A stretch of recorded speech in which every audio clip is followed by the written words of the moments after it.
안녕하세요. 사연 읽어주는 남녀입니다. 오늘도 와주셔서 감사드리며 그럼 오늘의 사연 바로 소개해드리겠습니다. 안녕하세요. 경기도에서 식당을 운영하는 40대 애청자예요. 시대가 참 많이 변했다고 느끼는 건 이 유튜브 때문인 것 같습니다. 불과 몇 년 전까지만 하더라도 즐겨 듣던 라디오 프로그램은 시간을 놓치면 다시 듣기 애매했거든요. 특히 낮 시간대에 나오는 라디오 프로그램은 장사하는 제 입장에서 듣기 어렵기도 했죠. 하지만 유튜브는 아니더라고요. 내가 원하는 시간에 들을 수 있으니 설거지하며 아침에 재료 다듬으며 시간 가는 줄 모르고 듣게 되는 것 같아요. 그중 하나가 바로 이 방송인데 오늘은 용기를 내 제 사연을 한번 전해보려고 합니다. 사연을 들어보면 항상 굴곡이 있는 삶이 많이 방송에 나오더라고요. 연말이 되니까 생각이 많아지고 생각이 많아지니까 또 옛날 일이 하나둘 떠오르기 시작했어요. 제 어린 시절부터 남편을 만났던 이야기, 그리고 결혼 후 시댁의 반대와 동서가 들어와 꿔다 놓은 보릿자루가 되었던 순간 등 할 이야기가 너무 많은 거 있죠. 문제는 제 떨어지는 필력 하나라 몇 날 며칠 고민을 하기도 했습니다. 그래서 요 며칠 사연을 집중해 들으며 어떻게 이야기를 진행하나 유심히 살펴봤거든요. 그랬더니 자라온 이야기부터 시간의 흐름대로 하나 둘 자연스럽게 이야기하더라고요. 마치 친구에게 하소연하듯이 말이죠. 저도 그렇게 시작해 보겠습니다. 서툴지만 저의 지나온 이야기 재미있게 들어주셨으면 좋겠어요. 제 어린 시절은 넉넉하지 못한 형편이었지만 항상 제 편이 되어주는 아빠 덕분에 아빠 딸이라는 별명을 엄마가 지어주셨습니다. 아빠는 제가 태어나기 전까지는 가정에 마음을 두지 못하시는 분이셨어요. 엄마 표현으론 항상 뜬구름을 잡으러 다니셨다고 했죠. 하지만 제가 태어나고 전혀 달라지셨다고 했습니다. 집안일에 관심도 없던 분이 제 기저귀도 갈아주고 젖병에 분유도 타 먹여주실 정도였으니까요. 지을 생각하지 말고 꼭 낳아. 이 딸 낳으면 집안 분위기가 달라질 거야. 붕 떠있는 애 아빠 마음 땅으로 내려줄 자식이니까. 딴 생각 말고 꼭 낳아. 사실 엄마는 저를 임신하고 지을 생각을 하셨대요. 하루 벌어 하루 겨우 사는 형편에 이미 3살 터울 오빠도 있었으니까요. 도무지 낳아서 키울 자신이 없어 지푸라기라도 잡는 심정으로 점쟁이를 찾아갔다고 했죠. 그런 엄마 마음을 알았는지 점쟁이는 절대 저를 지으면 안 된다고 했답니다. 제가 태어나야 아빠가 마음 잡고 일을 하기 시작한다고요. 차마 지을 용기가 없었던 엄만 결국 저를 낳았고 거짓말처럼 아빠는 마음을 잡고 열심히 살기 시작하셨죠. 그래서 엄마는 지금도 저를 아빠 딸이라고 부르세요. 아빠 사랑을 독차지해서 질투나는 딸이 아니라 아빠 마음 잡게 해준 복덩이 딸이라고 사랑 가득한 목소리로 말씀해 주십니다. 엄하고 다혈질인 아빠는 항상 저라면 꿈뻑 죽으시고 허허실실 하시죠. 그러니 제가 없는 가정 형편에서도 부모님 사랑을 얼마나 듬뿍 받고 자랐을지 짐작이 가실 것 같아요. 다행히 쥐구멍에도 벼뜰날이 있다는 옛 속담처럼 저희 집 형편도 서서히 나아지고 있었어요. 어려운 형편에도 늘 부단히 노력했던 부모님에게 드디어 기회가 왔거든요. 아빠가 택시기사를 하셨는데 살 곳이 마땅히 없던 저희가 택시회사 지하에서 살게 되었습니다. 빈 공간을 방으로 만들고 사는 조건은 식당을 하는 것이었죠. 방을 만들며 사용한 돈과 보일러를 나갈 때 두고 간다는 조건으로 별도로 월세 같은 것도 없이 그곳에서 몇 년을 살았어요. 그렇게 힘들지만 식당을 하며 음식의 재능을 발견하신 엄마가 드디어 택시회사 지하를 벗어나 식당을 차리기로 결정하셨습니다. 형수, 내가 공항에서 대기하면서 이 식당 맛있다고 항상 이야기하고 있어요. 조만간 사람들 많이 올 거니까 형수 음식 맛있으니까 걱정 마시오. 고마워요. 오늘 일 끝났으면 소주 한 병 서비스로 줄게. 마시고 들어가 푹 쉬어요. 엄마가 연 식당은 기사 식당이었는데 택시를 했던 아빠 동료분들이 자진해서 광고를 해주시는 덕분에 가게는 빠르게 안정화되었어요. 아빠가 택시를 나간 사이에도 아빠 동료분들이 손님을 몰고 오기도 했고 손님이 너무 많으면 자진해서 반찬을 나르는 등 식당이 자리 잡는 데 큰 도움을 주셨습니다. 아빠도 택시 일을 그만두고 가게 일을 돕기 시작했고 저 역시 틈나는 대로 서빙하는 게 일상이 되었죠. 어느덧 고등학교를 졸업하게 되었지만 딱히 미래에 대한 꿈이 없었던 저는 하고 싶은 것도 없었어요. 자연스럽게 아침에 눈을 뜨면 가게에 가서 식사를 했고 그렇게 있다 보면 저녁까지 부모님을 돕는 게 일상이 되었습니다. 그 무렵 친구들은 대학을 가 새로운 친구를 사귀느라 바빴고 평일에 특별히 할 일이 없었던 제가 할 수 있는 유일한 일이었던 것 같아요.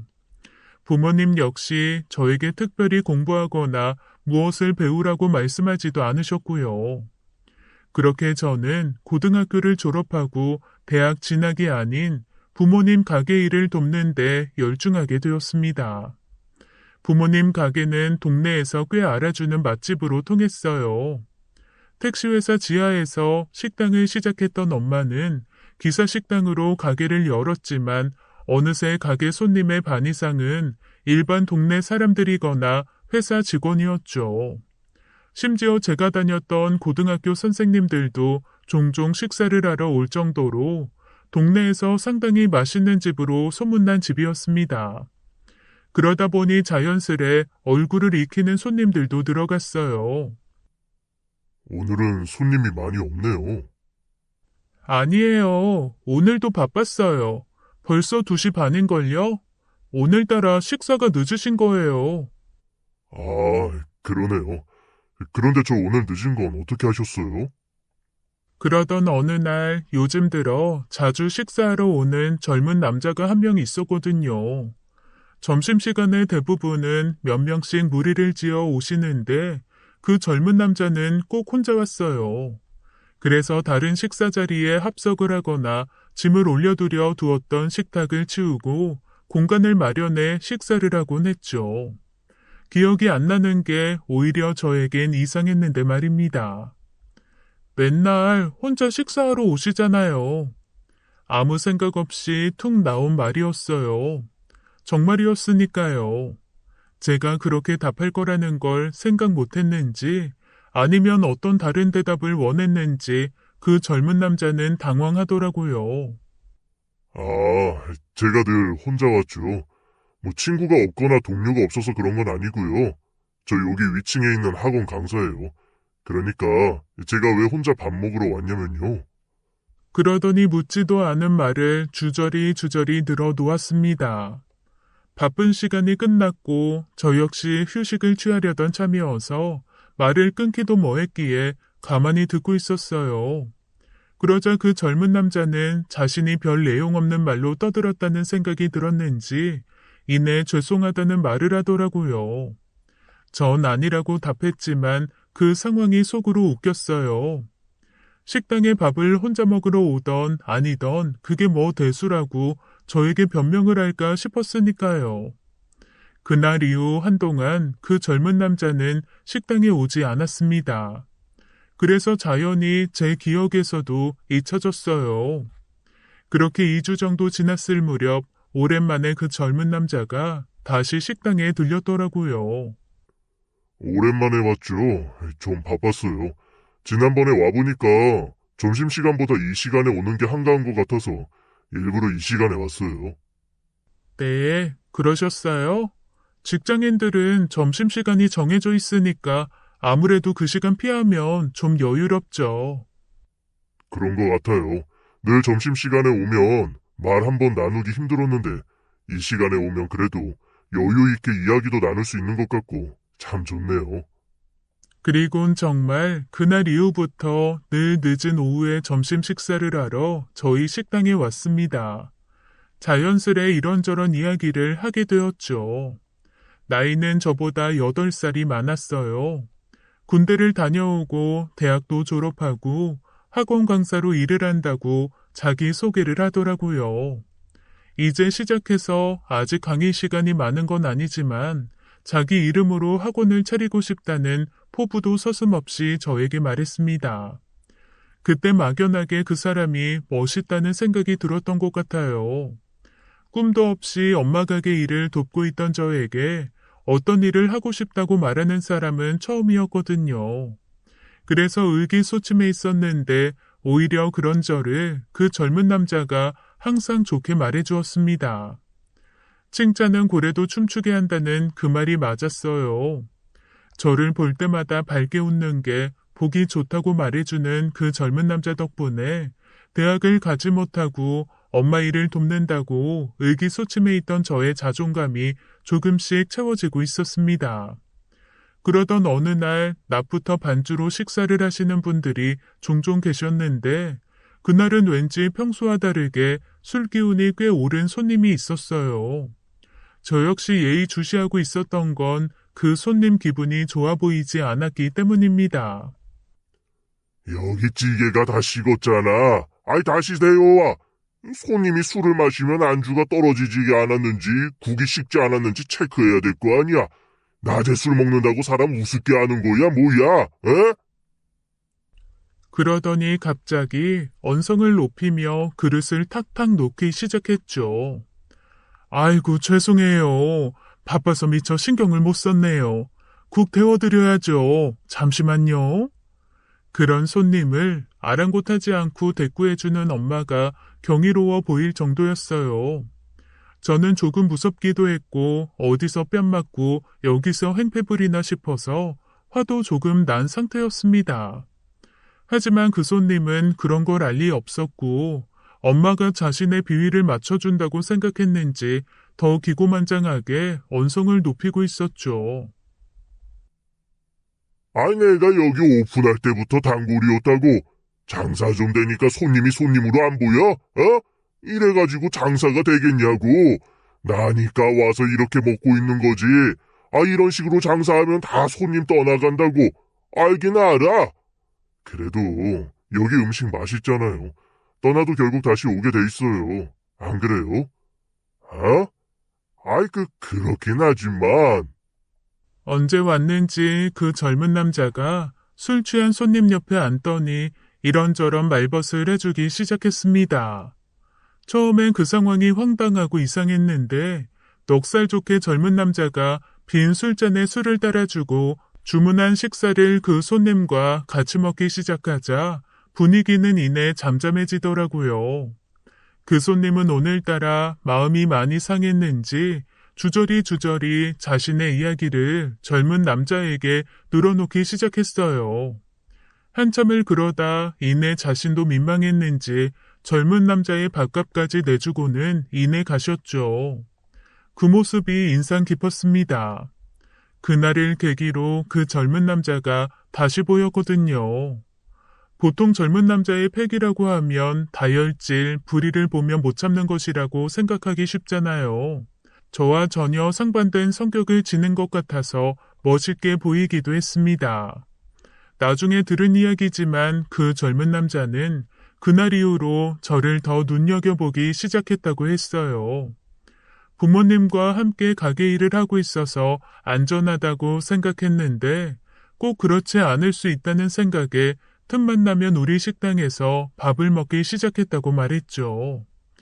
이쯤 되면 눈치채신 분들도 있으실 것 같은데요. 맞아요. 그 젊은 남자가 제 남자친구가 되었답니다.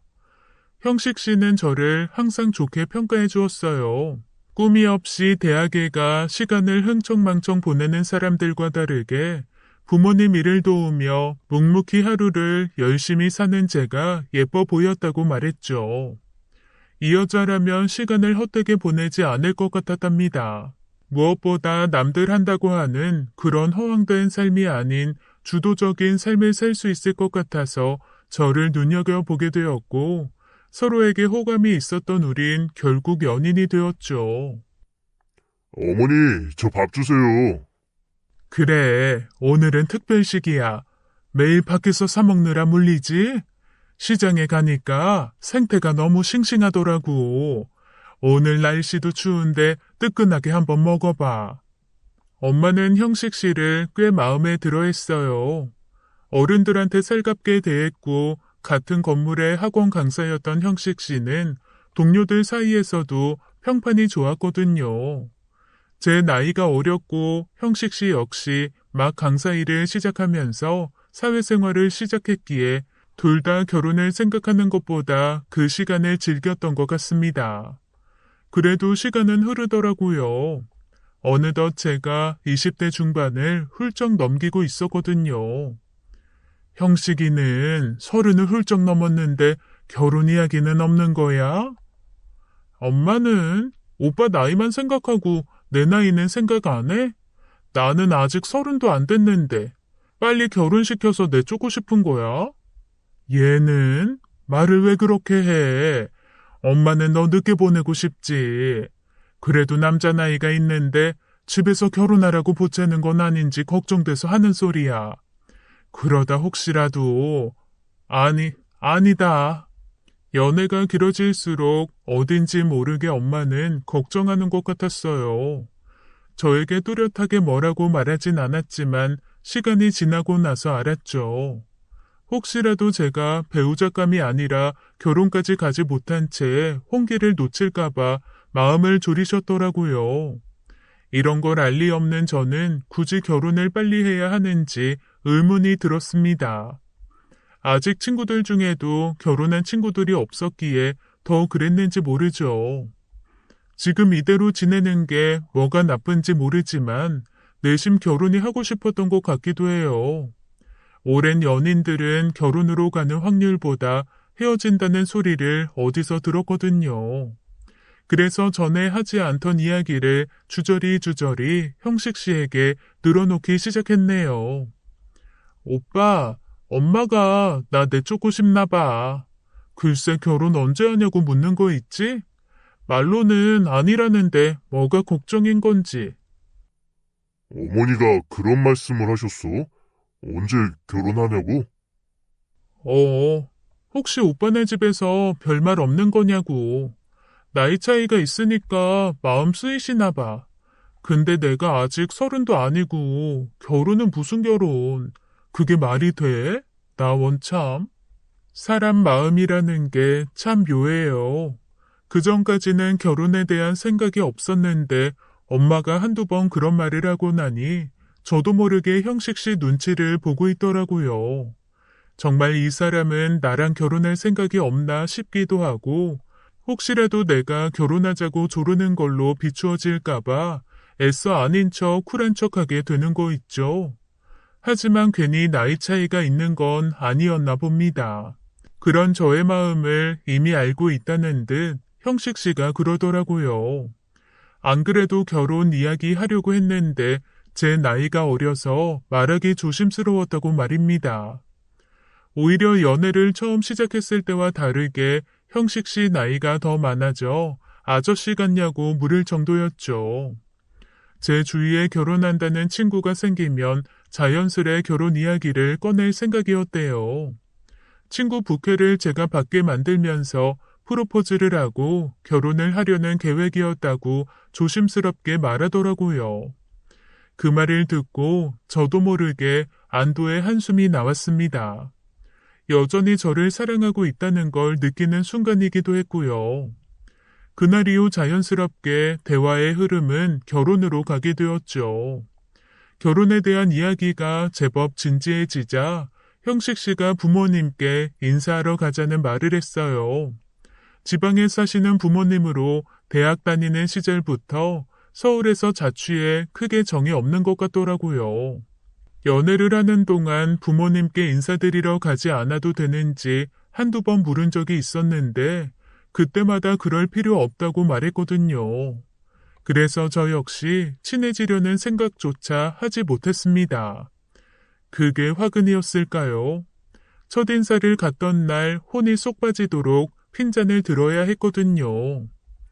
여자친구 있다고 선보라고 할 때마다 아니라더니 결국 데려온 여자친구가 단골식당 집딸이니? 내가 널 어떻게 키웠는데 대학도 안 간 사람을 배우자로 생각하는 건지. 사랑? 그거 길어야 1, 2년이야. 같이 살려면 말이 통해야지. 대체 무슨 생각을 하는 건지. 내가 만난 그 누구보다 이야기 잘 통해. 남들 하는 거 의미 없이 따라할 정도로 생각 없는 사람도 아니고 자기 주관도 뚜렷하고 무엇보다 정신이 건강해. 엄마는 잘 알지도 못하면서 면전에 대놓고 사람한테 뭐 하는 짓이야. 내가 이럴까봐 안 데리고 온 건데. 얼굴 보여줬으니까 이제 갈게. 더 있어봤자 좋을 거 없겠다. 시어머니는 제가 많이 배우지 못했고 식당하는 부모님 밑에서 고생하며 큰 것 같아 싫다고 대놓고 뭐라고 하셨습니다.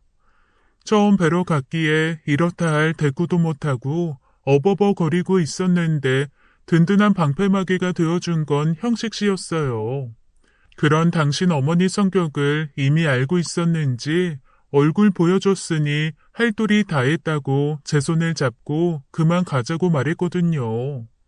그 모습에 당연히 형식 씨 어머님은 뒷목을 잡으셨고 그런 모습에도 흔들림 없던 형식 씨를 보며 결혼 결심을 하게 되었습니다.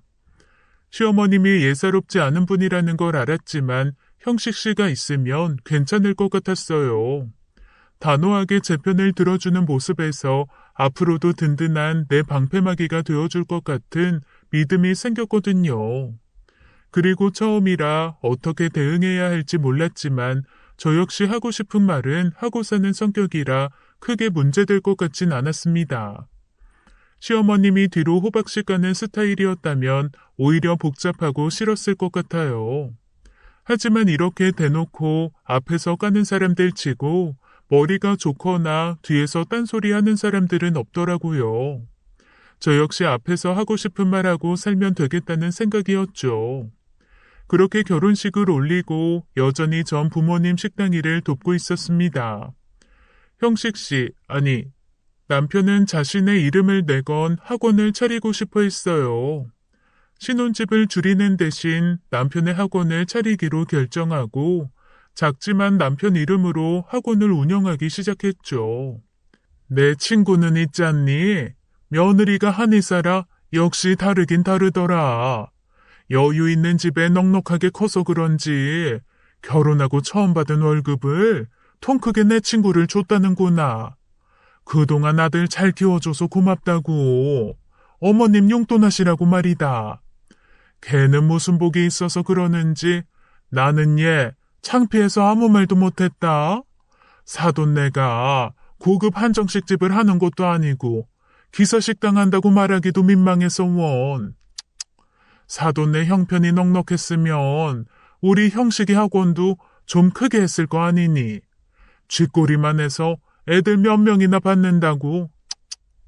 어머님, 혹시 지난번에 말씀하셨던 오빠랑 동갑인데 의사라는 그 친구분 말씀하시는 거예요? 맞죠? 그분도 저희랑 비슷한 시기에 결혼했는데 부인이 한의사라고 하셨잖아요. 그럼 드릴만 하죠. 남편이 더 버는데. 그리고 기사식당이 어때서요? 맛집으로 소문나서 먼 데서도 오는걸요? 어머님도 저희 엄마가 해준 갓김치 맛나다고 또 해달라고 하셔놓곤 민망하세요? 아니 뭐...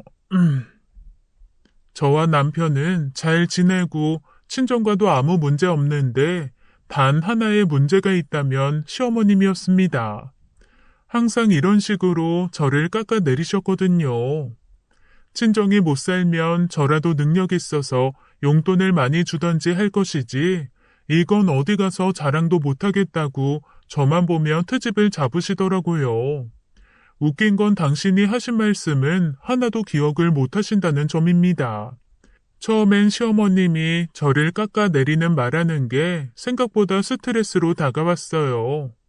저에게 무슨 악한 마음이 있길래 결혼도 한마당에 못 잡아먹어서 안달일까 싶었거든요. 그런데 시간이 조금씩 지나자 시어머니 페이스에 놀아날 것 없다는 걸 깨닫게 되었죠. 왜 그런 사람들 있잖아요. 자신이 어떤 말을 하는지 모르고 생각나는 대로 말해야 직성이 풀리는 사람 말입니다. 저희 시어머니가 딱 그랬거든요. 어디서 본 문구인데 배려도 지능이래요. 상대방 기분을 생각해서 말을 가려하고 행동을 조심하는 게 배려인데 그렇지 못하다면 그건 당연히 지능이 낮은 거라는 거죠. 그런 말을 듣고 나니 그냥 머리가 좋은 편은 아니시구나라고 생각하기로 했습니다. 무엇보다 저런 생각을 가진 시어머님이 조금 불쌍하다는 생각도 들었어요. 타격이 하나도 없는 저에게 저런 말씀을 하시는데 당신 속은 얼마나 시끄럽고 들끓을까 싶더라고요. 그렇게 2년 정도 지났을 무렵 도련님이 결혼할 여자를 데리고 왔습니다. 어서 와라. 이제야 우리 집에 제대로 된 사람이 들어오는구나. 그동안 집안에 말통하는 여자가 없어서 얼마나 답답했는지. 이제야 우리 집 수준에 맞는 여자가 들어왔구나. 그러셨어요?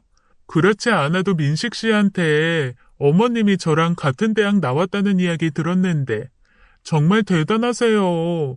어머님 시대에 대학 가는 거 쉽지 않았잖아요.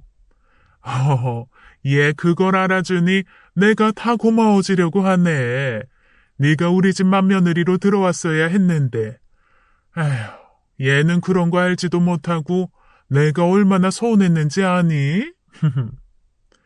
동서될 사람이 어떤 사람인지 도련님에게 미리 들었던 시어머니는 초인종 소리에 현관까지 달려가 반갑게 아는 척을 해주시더라고요. 동문이라고 서로 아는 척하며 다른 사람들은 아랑곳하지 않고 둘만의 세계에 빠져든 것 같았어요.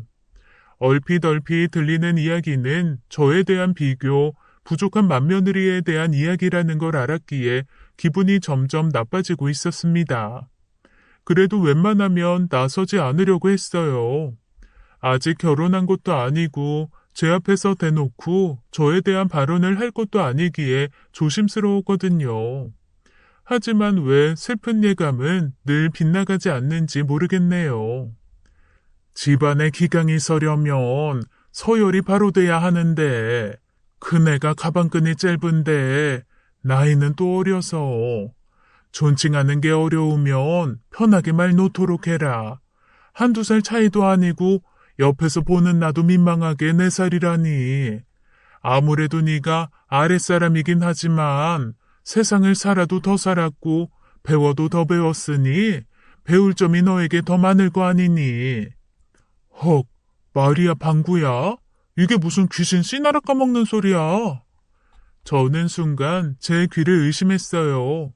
이건 도가 지나쳐도 너무 지나쳤기에 어떤 형식으로 받아쳐야 하는지 짧은 찰나의 순간에 상당히 많은 생각이 오갔습니다.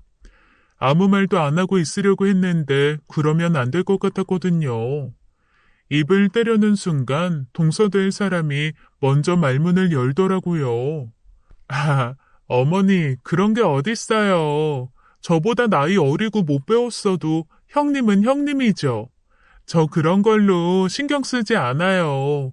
그렇다고 제가 뭐 어떻게 되는 것도 아니고 배운 학력이 사라지는 것도 아니잖아요. 어머님이 저 예뻐해 주시는 것만으로도 전 만족해요. 옆에 사람 있는데 너무 대놓고 그러시면 어머니 저 민망해요. 역시 내 대학 후배답게 똑부러지네. 많이 배운 사람이라 그런가 마음까지 넓구나 넓어. 무조건 합격이야. 하루라도 빨리 결혼 날짜 잡자꾸나. 너 같은 며느리가 진작 우리 집에 들어왔어야 했는데. 이제라도 된 게 얼마나 다행인지 모른다. 안 그러니 얘야? 어머님 말씀이 옳아요. 배운 사람이 동서로 들어오는 건 정말 좋은 일인 것 같아요. 저도 환영해요. 가방끈 짧고 생각 없는 동서 들어왔으면 큰일 날 뻔했어요. 형님 대우도 못 받고 쌍놈의 집안 될 뻔했잖아요. 형님 나이 어리다고 하대하는 거 콩가루 집안이나 하는 거죠. 형님 막대하면 그 집 장남을 호구로 하는 건데 아유 생각만 해도 끔찍해요 어머니. 순간 길을 잃은 어린 양처럼 시선을 어디다 두어야 할지 우왕좌왕하는 시어머니와 예비 동서를 보았네요. 어디서 말 같지도 않은 말로 말장난을 하는지 웃기지도 않더라고요. 그때 그런 생각이 들었어요. 배움의 끈이 아무리 길어봐야 소용없구나라고 말입니다. 사람의 됨됨이는 배움의 끈과 전혀 관계가 없는 것 같았기 때문이에요. 시어머니가 동문이라는 이유로 환대한다고 생각했던 동서는 저를 은근 돌려깎기 하면서 시어머님과 내적 친밀도를 높이더니 제가 저 말을 한 이후 제 눈치를 슬슬 보기 시작하더라고요. 겉으론 모르는 척 웃고 있었지만 머릿속은 좀 복잡했습니다. 시어머니 한 명은 어떻게든 상관 안 하고 지냈는데 동서까지? 좀 버거울 것 같았거든요. 그래도 한 집에 사는 거 아니고 크게 신경 쓰지 말자고 제 마음을 다독였죠. 어쨌든 뭐 제가 데리고 살 것도 아니니까요. 그렇게 도련님의 결혼식은 무사히 진행되었고 예비동서는 제 정식 동서가 되었습니다. 그리고 우려했던 일들이 하나둘 생기기 시작했죠. 예, 옥주연이 그렇게 노래를 잘하는지 정말 몰랐다. 웬만한 뮤지컬 배우 뺨치더구나. 재능도 재능이지만 정말 피나는 노력을 했을 거야. 얼마 만에 보는 문화생활인지 예, 네가 우리 집 식구가 되니까 내가 사람다운 취미생활을 다 한다. 어머니, 저도 정말 좋아요. 다른 친구들은 시집살이 심하다는데 전 어머님이랑 이야기도 잘 통하고 뮤지컬 공연도 같이 보러 다니고 다들 부러워하는 거 있죠? 형님 오셨어요? 어머님이랑 지난 주말에 뮤지컬 보고 왔거든요. 너무 재밌어서 그 이야기 하고 있었어요. 어머니, 우리 이제 그만 이야기해요. 형님 괜히 소외감 느끼겠어요. 얘는 뭐 그렇게까지 하니? 형님이 무슨 벼슬이라고. 수준이 맞아야 대화도 하는 거지. 뮤지컬이 한두 푼 하는 것도 아니고. 그런 걸 이해할 머리가 되었으면 진짜 같이 다녔지. 그네는 주방 가서 과일이나 내오라고 하고 우린 하던 이야기 마저 하자꾸나. 간만에 문화생활 했더니 뮤지컬에 관한 이야기가 너무 하고 싶어. 어머니, 명작은 머리로 이해하는 거 아니고 가슴으로 받아들이는 거 아니에요? 머리로 이해하는 건 머리 나쁜 애들이나 하는 거죠. 옥주연 나오는 뮤지컬이면 레베카 말씀하시는 거죠? 어머님 그거 재밌으면 댄버스 부인 역에 장은하 씨 나오는 것도 꼭 보세요. 전 개인적으로 그분 역할이 마음에 들었거든요. 옥주연 씨도 잘하는데 캐릭터가 너무 강한 느낌이라면 장은하 씨는 또 다른 느낌이에요. 각기 배우마다 장단점이 있는데 다른 버전도 한번 보시면 더 재밌으실 거예요. 어머, 형님, 레베카 여러 번 보셨나 봐요? 한 번도 아니고 여러 번 볼 정도면 뮤지컬 좋아하시는구나. 아, 몰랐네요. 정말 의외의 취미세요. 시어머님과 동서둘이 저를 꿔다 놓은 보릿자루 취급하기 시작하더라고요. 사실 꼭 저와 함께 다닐 건 없다고 생각해요. 마음에 맞는 사람끼리 다니는 건 좋은 거잖아요. 저는 시어머님과 다니는 거 크게 상관없는데 시어머님이 저랑 다니는 게 수준이 안 맞는다고 생각하시니 굳이 다닐 생각하지 않았죠. 그토록 원하는 영혼의 단짝 동서와 함께 다니는 걸 좋아하시니 이해했거든요.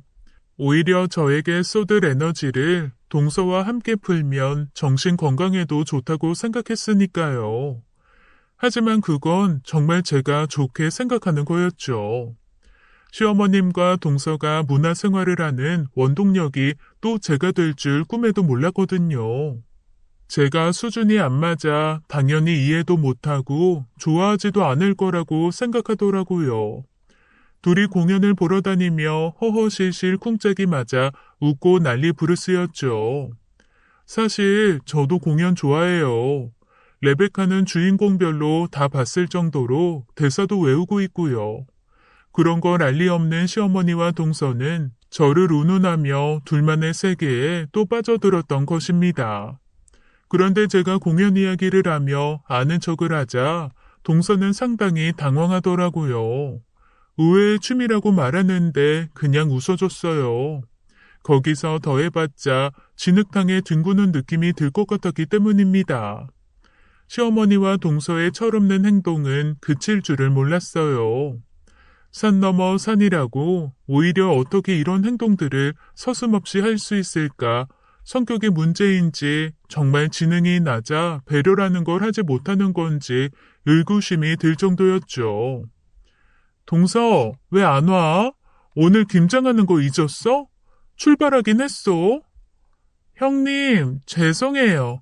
오늘 김장하는 거 알고 있는데 어머님이 급하게 부르셨어요. 어머님이 형님한테 말한다고 하셨는데 아직 못 전해 들으셨어요? 저 지금 어머님이랑 같이 있는데 어머님 바꿔드려요? 그러다 결국 사단이 나고 말았습니다.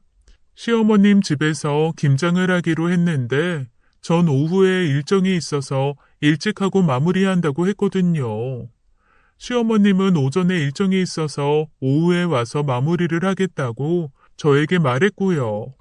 문제는 동서였죠. 오전에 오기로 저와 약속했는데 별다른 연락도 없이 안 오더라고요.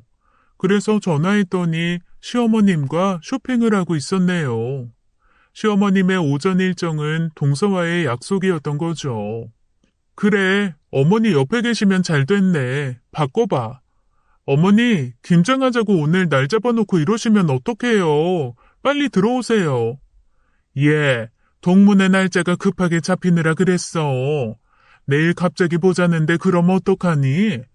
요즘 입을 옷도 없는데 김장 끝나고 옷 사러 가면 백화점 문 다 닫을 거 아니야. 그러지 말고 너 요리 잘하잖니. 김장도 잘하는 사람이 해야 빨리 끝나는 거지.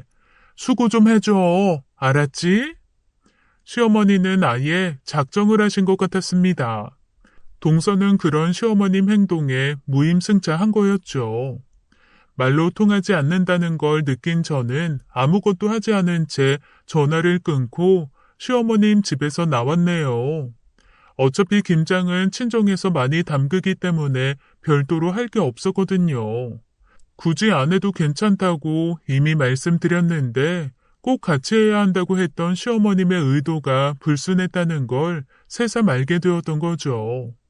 김장한다고 이미 돈을 보냈기에 재료를 두고 오는 것도 좀 아깝더라고요.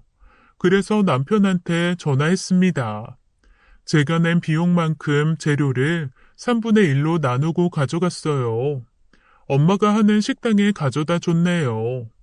그렇게 하루를 마무리할 다 늦은 저녁에 갑자기 전화벨이 시끄럽게 울렸습니다. 예상하신 대로 시어머니였죠. 큰애야, 너 오늘 하루 종일 뭐 한 거니? 왜 아침에 내가 나갈 때 그대로야? 너 오늘 집에 오긴 온 거니? 집에 갔으니까 동서 안 온 거 알았죠. 어머님도 동서도 없는데 혼자 그걸 어떻게 해요? 저 못해요, 어머니. 저희 엄마가 식당에도 다 사람 시켜서 일했어요.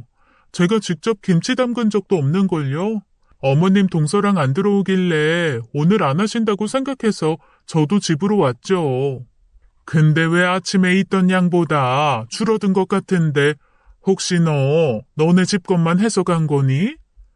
다 늦은 시간에 집에 들어오신 시어머니는 거실에 고스란히 쌓여있는 김장 재료들을 보시곤 저에게 전화를 하셨더라고요.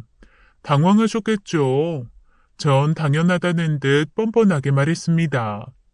같이 담그는 줄 알았는데 아니라는 걸 알았으니 제 재료만 쏙 빼왔다고 말이죠. 시어머니는 예상하지 못했던 상황에 고래고래 소리를 지르시더라고요. 시어머니를 우습게 안다는 둥, 그럼 이건 어떻게 하냐는 둥, 제가 어떻게 해결해 주길 대놓고 바라셨어요. 저를 진짜 모질이로 아시는 건지 저도 모르게 제가 왜요? 라고 대꾸해버렸네요. 왜라니? 네가 우리 집 맏며느리 아니니? 자고로 집안의 대소사는 맏며느리가 책임감을 가지고 해야 하는 거야. 김장을 왜 하는 거니? 겨울 내내 가족들이 먹을 음식을 비축하는 건데. 이래서 집안에 여자가 잘 들어와야 하는 거야. 사돈 어르신들은 장사하느라 바빠서 이런 것도 안 가르쳐 주셨니? 대체 어디서부터 가르쳐야 할지 얘 감도 안 잡힌다. 어머니, 그럼 고간 열쇠 저 주세요. 얘는 웬 자다가 봉창도 들이는 소리니? 와서 김장하라는데 웬 고간 열쇠? 너 지금 잠꼬대하니? 내 이야기 제대로 듣고 있는 거야? 원래 집안의 대소사 관리하는 안주인이 그 집안의 고간 열쇠도 관리하잖아요. 어머님이 저 고간 열쇠 주시면 맏며느리 책임감 좀 발휘해 볼게요. 설마 고간 열쇠도 안 주시고 머슴처럼 부려먹으시려 했던 건 아니죠? 저 빚 좋은 개살구는 싫어요. 얘는 요즘이 어느 시대인데 고간이 어디 있다고 고간 타령인지. 예, 됐다. 김장 내가 담그면 될 거 아니니. 싫으면 싫다고 말하면 되는 거지 뭔 고간 열쇠를 주라 말아야. 전화 끝낸다. 김장 독박스라고 시어머님께 고간 열쇠 달라고 말했더니 급하게 전화를 끊으시는 거 있죠.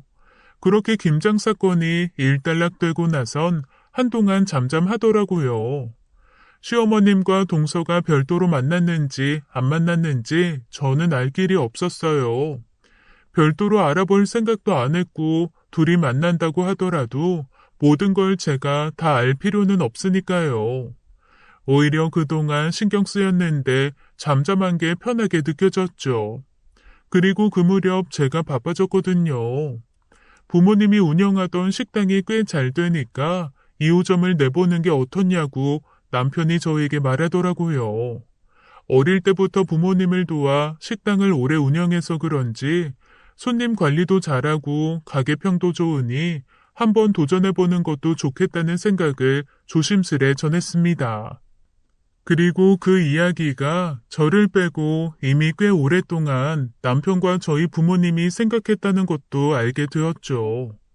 처음 그 제안을 받았을 땐 당연히 당황했어요.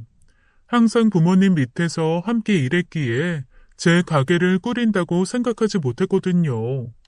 남편 학원도 어느 정도 잘 운영되고 있어서 막연하게 계속 이대로 산다고 생각했던 것 같습니다. 하지만 좀 더 곰곰이 생각해보니 못할 것도 없겠다 싶었어요. 그래서 용기를 내서 도전을 했고 오픈하게 되면서 시댁일에 크게 신경 쓸 여력도 없었죠. 어머니 오셨어요? 예, 축하한다. 사돈 어른 음식 솜씨 좋으니까 이렇게도 대박 터트릴 수 있구나. 부럽다 얘. 돈방석에 앉는 거 이제 시간 문제일 거 아니니. 가게 오픈을 하고 한 달이 지났을 무렵 갑자기 시어머님이 찾아오셨어요. 가게를 새로 낸다고 했을 때만 해도 별다른 반응이 없었거든요. 그런데 대뜸 가게에 오셔서 전과 다른 분위기를 풍기시는데 좀 의아해졌습니다. 저한테 이렇게 관심을 주실 분이 아니라는 걸 너무 잘 알았으니까요. 이건 또 뭐야? 어떤 컨셉을 잡으신 거지? 머릿속이 복잡해졌어요. 욕 같으면서도 칭찬하는 것 같기도 하고 부럽다는 말을 내포하는 것 같았습니다. 결혼하기 전부터 저를 험담하고 깎아내리기 바쁘셨던 분이시라 이렇게 표현한다는 것 자체가 있을 수 없는 일이라 생각했어요. 무언가 이유가 있을 것 같았죠.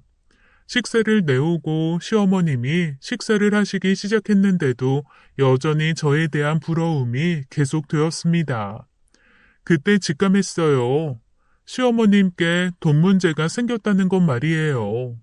그래서 모르는 척 해야 할지 아니면 아는 척을 해야 하는지 머릿속이 복잡해졌습니다. 큰애야, 나 큰일 났다. 나 좀 살려다오. 하지만 제 걱정이 무색할 만큼 제가 물어보기도 전에 시어머님이 이실직고 하셨어요. 시아버님이 공무원으로 집안일에 크게 관여를 안 하세요. 월급은 모두 시어머님이 관리하시고요. 그런데 한 6개월 전쯤 시아버님이 경기도 어느 지역에 땅을 매입하라고 하셨나 봐요.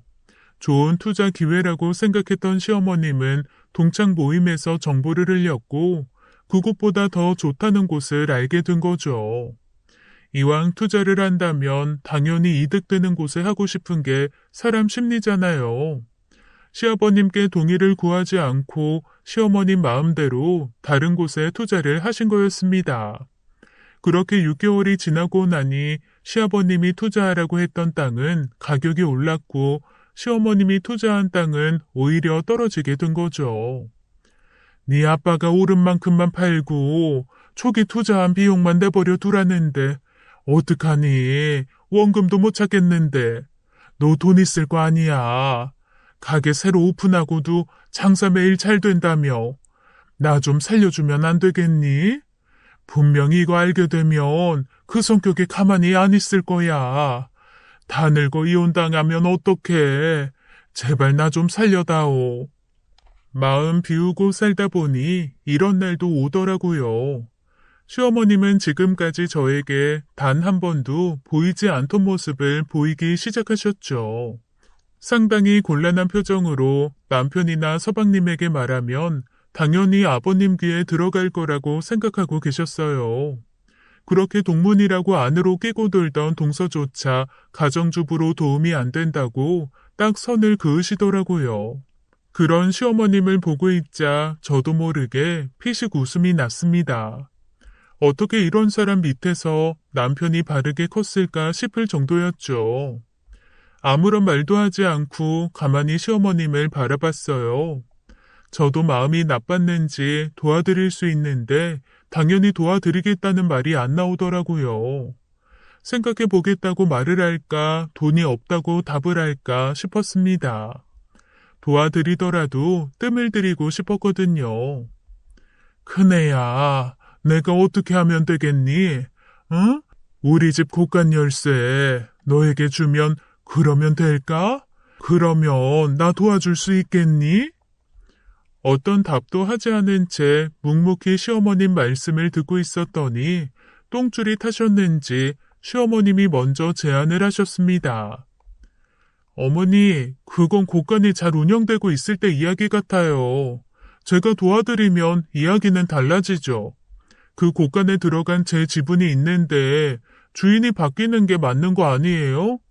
당연한 수순 같은데 어머님이 선심 쓰시는 것처럼 말씀하시니 좀 그러네요. 눈 뜨고 코 베이는 기분이에요. 그래. 네 말이 맞다. 곳간 열쇠는 이미 네 것이지. 그렇고 말고. 그럼 해결해 주는 거지? 그런 거지? 왜 말을 안 하니? 내가 어떻게 하면 될까? 응? 네 아빠 모르게 제발 내가 이렇게 부탁하마.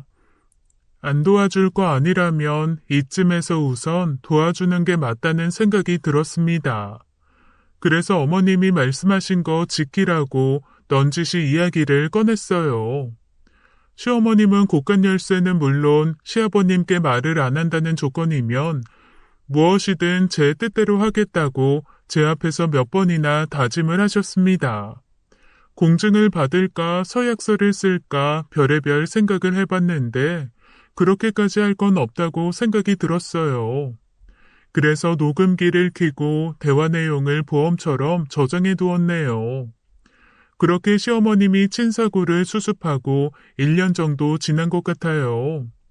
그동안 2호점으로 난 제 가게도 이미 자리를 잡아 제가 사는 지역에서 모르는 사람이 거의 없을 정도로 바쁘게 지냈습니다.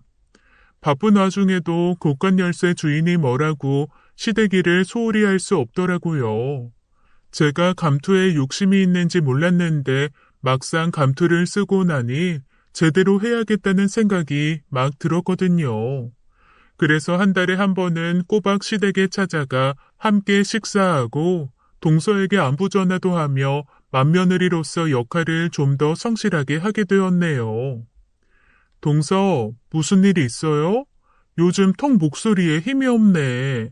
지난 주말에 가족 모임에서도 별다르게 말하는 것도 없고 어디 아파요?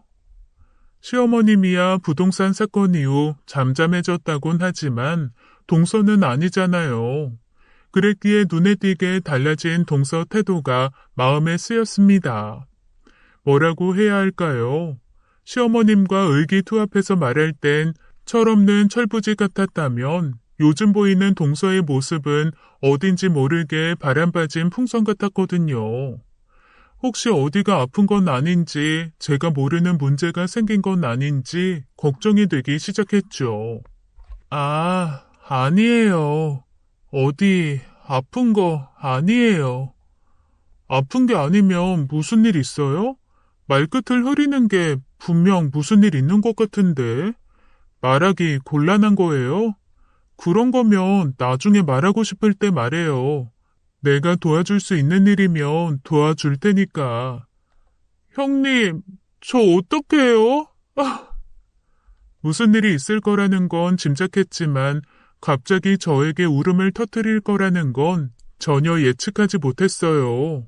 수화기 너머로 서러운 듯 우는 동서를 보니 왠지 모르게 같은 여자로서 동정심이 들었습니다. 같은 동문이라고 감싸는 시어머니도 결국 아무 힘이 되지 못했고 서방님이 해결해 줄 수 있는 문제라면 동서가 이렇게 서글프게 울 것 같지 않았거든요. 도무지 진정이 될 기미가 보이지 않아 동서 집으로 가겠다는 말을 하고 전화를 끊었어요. 평소 자존심이 높은 동서라 제 앞에서 이렇게 울 정도라면 예산일이 아니라는 생각이 들었으니까요. 동서네 집과 저희 집이 40분 거리로 제가 도착했을 땐 동서가 이미 어느 정도 진정이 된 상태였습니다. 그런데 그새 얼마나 울었는지 두 눈이 팅팅 부었더라고요. 형님, 오셨어요? 이런 모습 보이니까 민망하네요. 어색하게 웃는 동서를 보니까 아무 말도 나오지 않았어요. 어설픈 위로가 얼마나 마음을 상하게 할지 감히 짐작할 수도 없었거든요. 어떤 상황인지 모르는데 단지 울었다는 사실로 동서를 이해하는 척하는 건 위선일지 모른다는 생각에 조심스러웠습니다. 제가 동서보다 나이는 어려도 형님이기에 더 그랬던 것 같아요. 그런 저의 마음을 아는지 모르는지 속에 있는 말을 주저리 늘어놓기 시작했죠. 사는 게 참 별거 없네요. 좋은 대학 나오면 뭐해요? 전공 살리지도 못해서 할 줄 아는 것도 없는데. 없는 형편에 저 대학 보낸다고 등골 빠지게 일했던 부모님. 노년에 고생하시는데 아무런 도움도 못 되고. 형님, 미안해요. 할 줄 아는 것도 없고 형님보다 나이는 많은데 내세울 게 대학밖에 없었어요. 아무짝에도 쓸모없는 대학. 그 대학 안 나왔으면 우리 부모님 고생 덜 했을 텐데.